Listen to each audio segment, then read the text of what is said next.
There is no introduction into the podcast this week. It is because things are changing. I have decided to rebrand the podcast. So if you're a 10-foot tall Teresa that's a fan of the podcast and been listening, you'll notice that the images and all that have changed to Simplified Sparky Marketing rather than Simplified Tradie Marketing. The reason is I am practicing what I preach. What I preach is to be niche and to work with a niche. And I was not doing what I was preaching. Now I'm working with somebody who's been an absolute game changer for this business that it's going to make for you, the electrician. It's going to make this whole program absolutely unbelievable for your business because it's purely focusing on electricians. Now, if you are outside of the trade, if you're a plumber, tiler, gibber, carpenter, whatever trade you are, by all means, keep listening. All this content is going to be relevant to your business. Just unplug electrical and put one of your services in there. You are going to be inferior to electricians, I'm afraid, but just keep listening. It's all good. You can subscribe. But yeah, it's for the best. And what is brilliant about this and why I'm excited about this being niche is now I can throw loads of electrical jargon around and my ideal client will understand it. So there's so many takeaways from this. So for you, the listener, in regards to what I practice about being niche, like this is what I'm talking about is I could have said, look, fuck it, I work with all tradies. I work with carpenters, bakers, candlestick makers, if that's even still a trade. And I can work with everybody. What that does is it stops me working with exactly who I want to work, and that's electricians. The reason I want to work with electricians is because what I speak about in the podcast and what I teach and what I'm preaching about, I do all those fucking things within my business. They're done, they're tested, they're proven, they work. And now, you could try some of these things with other businesses.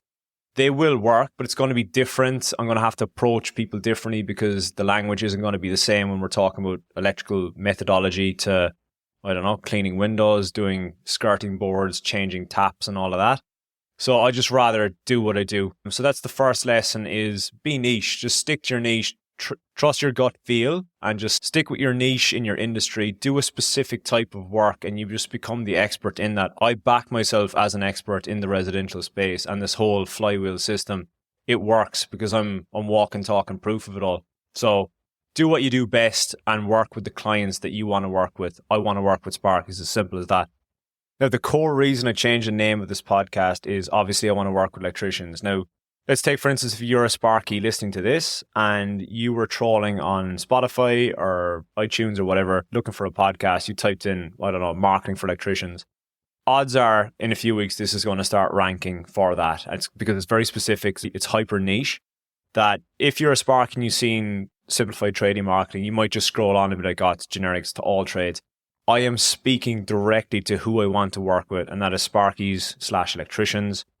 And that's why I changed this as well. It just makes so much sense. And this is where I harp on about messaging and why messaging is so powerful within your business of talking to exactly who you want to attract. And then you attract them into your business by speaking directly to them. When you're too broad, you attract people by doing random acts of marketing. They happen to stumble into your business.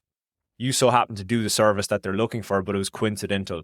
But when you're more targeted, the messaging is more targeted, you will get those ideal clients in the door. Lastly, renaming and just a lesson. One of my experiences and just a lesson as well is when I started my business, I was too cool for school and it just was called one word. And I was like, yeah, cool. Everyone's going to know what that is. And like, who the hell did I think I was? Seal? I didn't have electrical behind it. And it's not obvious what I did or what I was doing at the time. But it didn't take long for me to realize that how stupid that was. And you need to have, if you're an electrician, you have to have electrical or electrical services, electrical something or other in your name. You have to have it. It just makes it obvious to what you do. I spoke about this in a previous podcast of just cute versus clever. I spoke about an example of this in a previous podcast of a plumbing company calling themselves Aqua Zeus. Now, if you pull that apart, aqua is the Latin for water. And Zeus is a Greek god. So what they're trying to get at is water gods. But that doesn't make any fucking sense. Just call yourself Zeus Plumbing or something like that. At least there's plumbing in the title.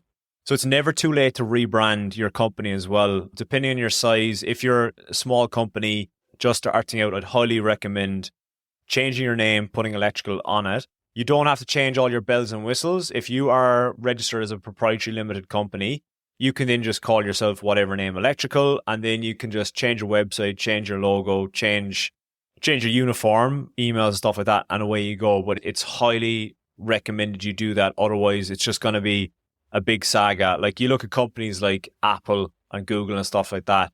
Those companies are huge. Don't compare yourself to them. You're just a small fish in a fucking small pond at the moment. And until you're at that level of Google and Apple, but if you're at the level of Google and Apple, you will not be listening to this podcast, put it that way. It's never too late to change your branding and your company name. I did it a year in. It was easy for me because I just slapped electrical after my name. But I had the ignorance to think that I could get away with just being one word like seal. But yeah, it's never too late. But these are just little lessons. Looking forward to pumping more content out there. Lots of little micro videos on Instagram. The links will be below. If you want to get in touch, just head across to Instagram, drop me a DM, and we'll go from there. And see you next week.